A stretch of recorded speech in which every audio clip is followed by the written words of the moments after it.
Sorry about that. Open the door. Open the memory door real quick accidentally. But anyway, when it comes to something like that, if you have a Game Boy Player-like system, that will be the only way you'll be able to get anything.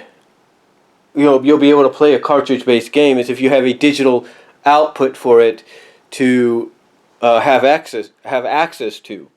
That's the only way.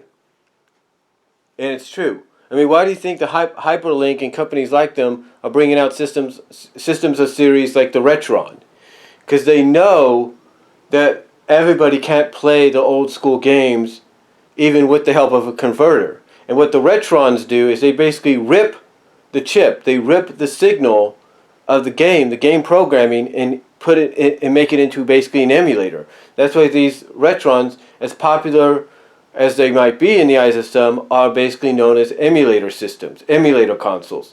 Because basically they're just ripping the chip, they're ripping the signal, and there you go. They're basically ripping it and converting it so you can play it on a high definition television. So in other words, if you try to play this right here, just on your Super Nintendo or your NES2 or even your third-party Super Nintendo system, the picture will come in. You'll be able to see it and play it, but it'll be like if you left something like that out in the sun for too long and it fades the picture. That's basically what it would look like. So, in other words, though, do I recommend getting the? Do I recommend getting this here? Do I recommend getting the mini HDMI AV to HDMI converter? Absolutely, I really do. I do recommend getting it. I do recommend getting it. Sorry about that. I do recommend getting it, and I do recommend just using, unless you have a Retron system, I do recommend just CD-based games. I would recommend maybe even the Sega CD and the Sega Saturn. I'd recommend the Dreamcast. I would recommend any plug-and-play game that would work. I would recommend the GameCube, the PS1, PS2. I recommend them all. That all the CD-based systems that came with an audio-video cable, I would recommend those to be used because they come out beautifully. They really do.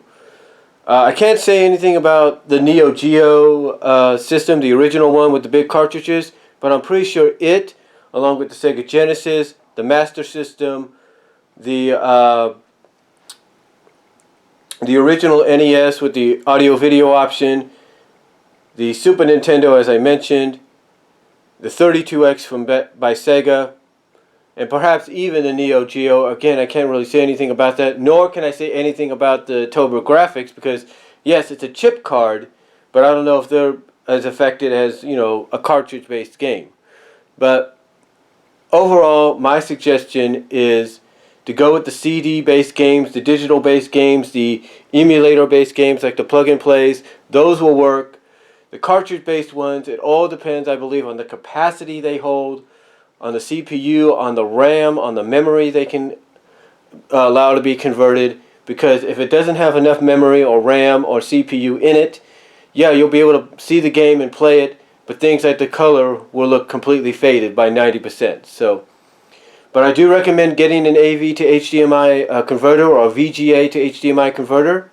It's worth getting. You can get them around for about $20. Mostly, probably the cheapest maybe being around $15, $10 at the cheapest, but I'd say mostly around $20, maybe $25.